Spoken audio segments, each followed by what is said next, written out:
জনগণের মতো সেনাবাহিনীও চায় সরকারের রূপরেখা অনুযায়ী অবাধ, সুষ্ঠু ও শান্তিপূর্ণ নির্বাচন হলে দেশের স্থিতিশীলতা আরও ভালো হবে বলে জানিয়েছে সেনা সদর। ঢাকা সেনানিবাসের অফিসার্স মেসে সংবাদ সম্মেলনে জেনারেল অফিসার কমান্ডিং আর্মি সদর দফতরের training and doctrine command lieutenant general Mohammad Mainur Rahman বলেন, আইন শৃঙ্খলা পরিস্থিতি ধীরে ধীরে স্বাভাবিক হবে। সেনাবাহিনী তখন সেনানিবাসে ফেরত যাবে। কিছু স্বার্থান্বেষী মহল সেনাবাহিনীর নেতৃত্বকে প্রশ্নবিদ্ধ করতে মিথ্যা, বানোয়াট ও অপপ্রচার চালাচ্ছে সোশ্যাল মিডিয়ায়। তবে এই মিথ্যা প্রচারণার বিরুদ্ধে সেভাবে ব্যবস্থা নেওয়ার কিছুই নেই। মিথ্যাকে সত্য দিয়েই প্রমাণ করতে হয়।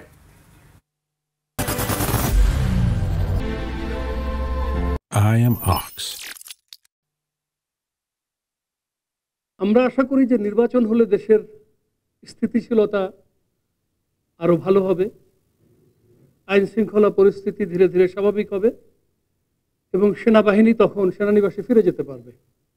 আমরা সেটার দিকে তাকিয়ে আছি এবং সরকার এখন পর্যন্ত যেটুকু রূপরেখা প্রণয়ন করেছে সেটার উপরে ভিত্তি করে আমরা কিন্তু যথাযথ প্রস্তুতি গ্রহণ করছি। আমাদের যে প্রশিক্ষণ কার্যক্রম সীমিত আকারে এখন চলছে, তার মধ্যে নির্বাচনের সময় আমাদের কি করণীয় সেটাকে ফোকাসে রেখেই আমরা প্রশিক্ষণ করছি।